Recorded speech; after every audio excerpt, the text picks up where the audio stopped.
Hello everyone, it's James Lambert, the motivational coach and speaker. I went from knockouts to knowledge and from headlocks to hugs. I still embrace people, just now in a more positive way. So first of all, I hope you're all doing very well out there, enjoying your lives and your day. Recently I asked in my video, I need you, for some questions, so I can be of even more service to individuals out there. And also, of course, when someone poses a question, many of us are going through the same challenges and things, so it helps other people as well. And a chap called Michael Martin. Michael, hello, and thank you very much for your question. Michael got in touch and posed a very astute question, and it's sort of in two parts. He said, any tips on how to manage anger, and also what do I do to deal with anger when it arises? Very, very good question.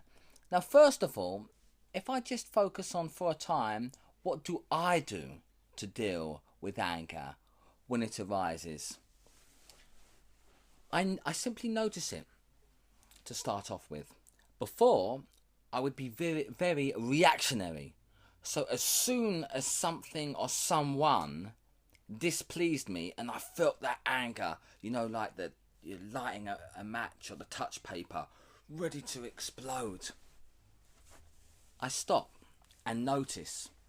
And you may say, James, there is, from someone maybe say cutting me up, I'm ready to go. And I understand that. However, if you're truly honest, if you're honest with yourself, as I had to be, there is a moment. Now that moment can be literally like 0.0001 recurring of a second. But there is a space. There is a space in between the person or thing that has offended you and got you ready to fight and how you act. Now in that space is all of your power. Because I even though I swore blind, no way, if someone, I have no control over it. I've literally no control. That was victim speak. That was a lie. Because even though it was a small space, as I began to dwell in that space more, I began to take back my power and think, no, I can choose my response. It's hard.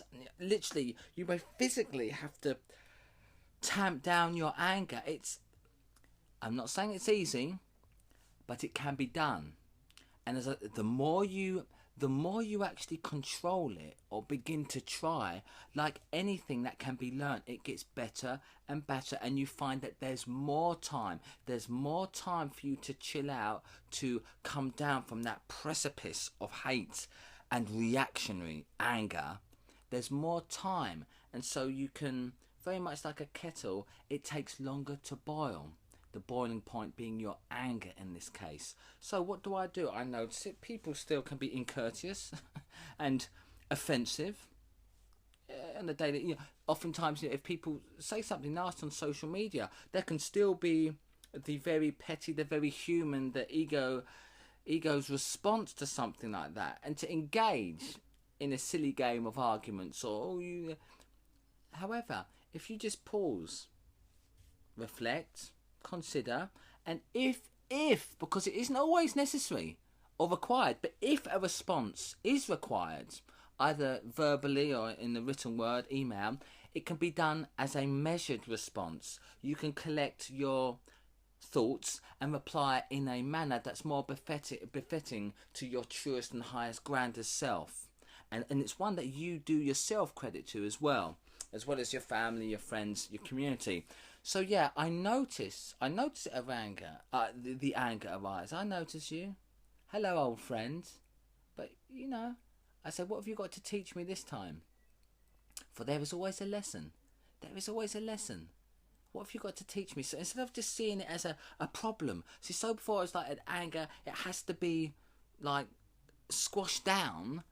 And how do I do that? By reacting to it. That's how I previously thought. But no, you can actually sit with it. I'm not saying it will be comfortable. However, my goodness, I know a lot of you, I certainly had, I've gone through so much uncomfort in my life. A little bit more is not going to hurt me, particularly when there's a valuable jewel of knowledge on the end of it. So that should get you excited. That should get you intrigued and curious at the very least. at the very least, to see what your anger's got. So I notice it. Hello, old friend, I say in my mind to it.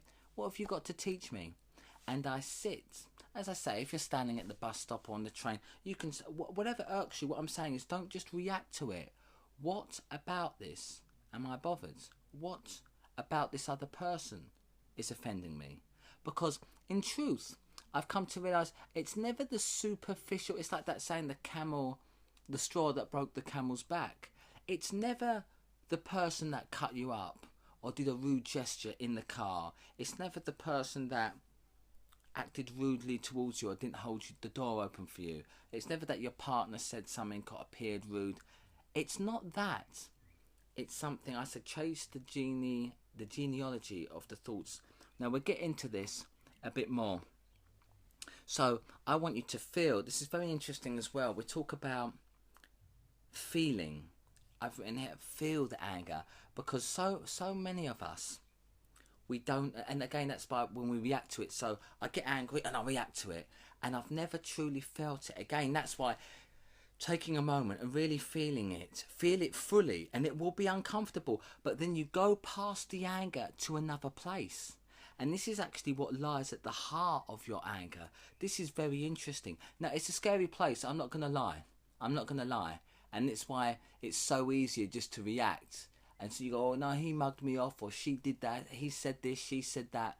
No, that's the superficial level. That's the bit you can see. If you like, the majority of the iceberg beneath, the majority of the pain, the real reason why you're reacting angrily, and you choose, for it is a choice, but you choose to hang on to your anger, is because there is an unresolved issue. An unresolved issue at heart. No, it's not necessarily in childhood. No, this could be picked up much later in your teenage or adult years. But what lies at the heart of the anger? It could be that you feel disrespected, or you were disrespected at an earlier stage. But I invite you to get very quiet and to sit with that. Get past this first level of anger. What first makes you angry? And I implore you to search at what lies at the heart of your anger. If you deal with that, and not the superficial level, you deal with that, you find that it begins to dissolve. As I say, only for the brave, but for true lasting, to really understand and see anger as your friend, that will have to be looked at, or you will always be at its beck and call of just reacting. So, another one. So I've make peace with anger. So I've alluded to this already, but I see it as an old friend. You see, what you resist, I do see as persisting in one's life. For when someone's your ally, you can work with it. So it can still be anger. You can call it anger, but you're now in the trenches together. When you fight something, you're only going to get more back. And there's no winner there. So I actually made peace with anger by befriending it. So yeah, it can sure come along with me for the ride and the journey through life now. But you see, what I do with that anger has changed energetically. So before I could just maybe lash out as a punch. Now I can create a beautiful video. So indeed you can use the anger righteously, which is like the right use of one's mind and talents. So you could be angry about racism, angry about injustice in the world, poverty, about people being hurtful and spiteful to each other. You know, I'm angry at the amount of hate I see in the world. So I get inspired and I use it because it's only energy. It's only energy. So you can actually use hate, transmute it into love. So you use it constructively. And you do that by making it your friend. So you see, when you try and deny something, suppress it, I don't want to look at anger. And I get it, it's scary. And typically, the forms that we express it, I certainly did before, they take ugly shapes. They take the form of violence or anger or horrible words said to yourself and others. So of course we don't like that side of anger, but that's not the only side of anger. There's the creative side, the constructive side, the side that can compel you and urge you on to doing something, standing for a righteous cause, as I said. And righteous isn't some pompous religious attitude. No, it's the right use of mind, being loving. Dedicating oneself to a loving cause. So I really invite you, Michael, to make peace with your anger and see it as being an ally. See it as actually being a friend. It changes everything. It really does changes everything. Another thing I want to say, I've alluded to it a bit, but stop resisting. Stop resisting. You mentioned that you're tired of being angry, and I respect that. But if you really were, you would stop trying to fight it. Because when you fight something, you use energy. There wasn't a single fight that I didn't expend energy. Wherever it was held, in the squared circle, in the field, on the door, in the street, there had to be an energy expenditure just by, even if you threw one punch. You've committed, you've spent. So you're going to get tired doing that. And particularly, you mentioned time, I'll come back to it later, but you mentioned a period of time you've been battling with anger. My goodness, who wouldn't be tired? So there is a time to stop fighting. And this is what I said, stop fighting, because with respect, you're not winning. Because you said you're still angry and you're, 43. And you mentioned, particularly you started down the spiritual path at 24. It's been a number of years. It's time to stop fighting. So to see anger as your ally, to see it as a friend who isn't going anywhere, and far from being terrified of that prospect. What do you mean anger's not going? As I've already spoken about, you get to use it, for you truly do. You're in control of that. You're in control. It's along for the ride. Another thing, I'm staggered at, when you say I have a quick temper. Isn't it extraordinary? And I'm so passionate because I did the same thing. So you focus on the one thing you have that might be, but you have lots of other things. So think about it. You probably have a very caring and compassionate side to you. You're very generous to your friends. You probably have a great happiness and laughing, humorous side to yourself. You have lots of things about you. Good health, short or thin hair, big eyes, blue eyes, brown eyes. Isn't it interesting you don't mention them, but I have a quick temper. And you see, when you say anything that sort of precedes or comes after I, there's an ownership. So I have. So whether it's very subtle, the ego. See, because it likes that. It really does, because it feels safe. And that's one of the ego's sort of purposes and functions, if you like, to keep us safe. For that's the trouble. It did me in certain situations. When violent people attack you, it may be prudent to fight back. And so the ego does think at times it's just trying to protect you.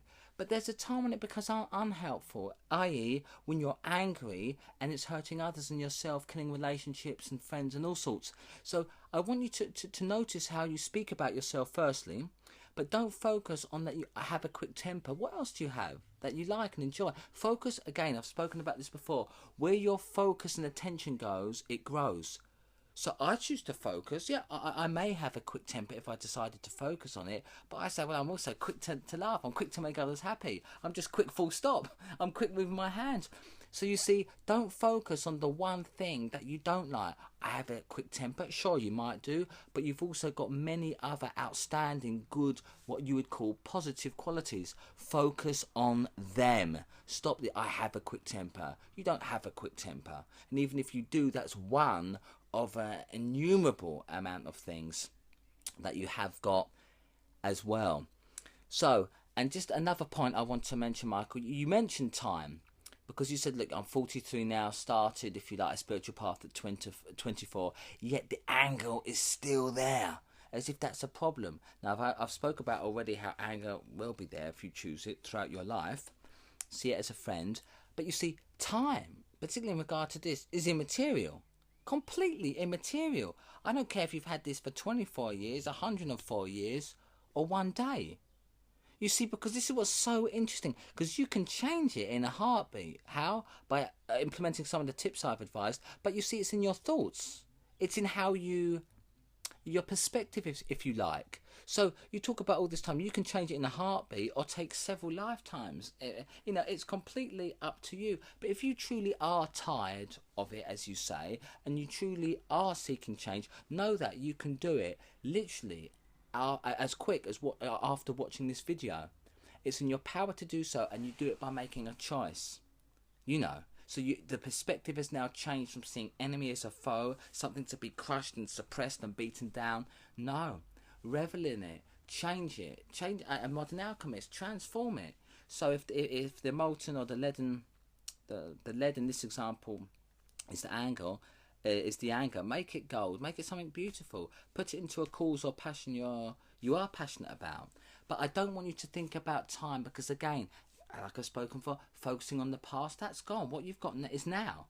So I don't care how many years have gone. Now you make a decision. Sick of my anger. I choose now to change it from this moment on, and so be it. And so be it. And so it is. And so it is. So don't look back. Don't look back, because you don't live there anymore. That's gone. Don't get 24 years or not. Focus on the now. Don't look, because that can be an enormous anchor to the past. So again, it's something we focus on rather than the now and our glorious future. Oh, but all those years wasted. No. Make now and the rest of your life the best of your life. How? By confronting it now. And by virtue of you posing the question to me, Michael, it shows that you're ready. This is very exciting, because it does mean that as soon as you've watched this video, digested it, you can make that choice. Now, the work is continuous, but the decision is made today.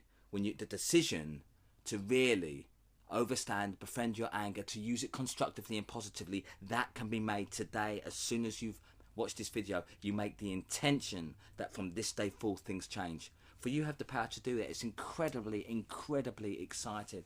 So if you are tired of being angry, stop resisting it, and as I say, make peace with that anger. Allow it to be used constructively. Don't worry about the past. Don't worry about that. Stop identifying with it as well. So I have a quick temper. No more. I want to hear more. What else have you got that's more positive? I have a loving nature. I am a generous person. I am a happy person. I am a kind person, compassionate. I am love. All of these things I want you to put first, rather than focusing on the fact that you've got a quick temper. And the beautiful thing is, if you've got a quick temper, that means, as I found you can be quick to love as well.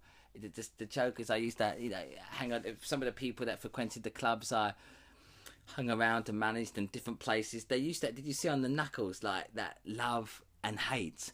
And what's so funny, whether they know it or not, subconsciously or otherwise, these two emotions, they're so close and so on the frequency, energetically, that you see seemingly mild. It's a stunning dichotomy, a paradox. You see, I was hate-filled and hateful for most of my life, and yet it is literally just a skin's breadth away on the knuckles, but in reality, from love, by a change in perspective. You see, the energy of both these emotions are so terrific, and it's no coincidence that people had that love and hate. But this is what's so stunning. So you can be hate, and that's interchangeable for angry. You can be an angry person. What's so hopeful is that can just spin into love, and you can be whole. Two hands, one washes the other, and the love will win. The love will be on top. It will beat the hate, precisely because everything is absorbed in the love. Love is light, and in the absence of that, you have darkness. But as soon as you light a match in the dark room, the darkness flees. You have light, so you have got hope. You can be a peaceful person. You can use your anger constructively. Don't be frightened of it. And you can carry that around with you as an old friend for the rest of your life. You don't have to hide it. You don't have to crush it, annihilate it. You don't have to fight it, and therefore be tired. So I really do hope, Michael, that this video has been helpful. It's a huge topic. Indeed, if you need me to, we can elaborate further on any of the key points, or just do another video on it. You let me know. But I do hope this video has been helpful, not only to you, Michael, but to others watching. I find it a fascinating subject. I'm learning more about it every day, and it's extraordinary. But I do, the biggest thing is to hold on to hope, because it can, as I say, you are as close as you could be hateful and hate-filled now in the biggest, blackest, darkest pit of despair, depression, hate, violence, and yet you are a heartbeat away from it all going well. All going well. I found this myself. It's staggering. It's staggering, but it's in your power to do this. Watch where you focus, where your focus goes, and that's within your remit. The second, or as close to, as you find your mind wandering and obsessing and focusing all the dark thoughts, just switch it. Change your focus. Literally, like you would move your head, move your thoughts. You can do this. So thank you, Michael. Thank you so much for the question. If anyone else out there wants to send me a question, please do. Drop me a line through my website at jameslambertcoaching.co.uk, my Facebook public page. Drop me a message on there. That'd be great to hear from you. Really great. Or in the comments section. Whatever's easiest. So as always, you are unstoppable. And I believe in you.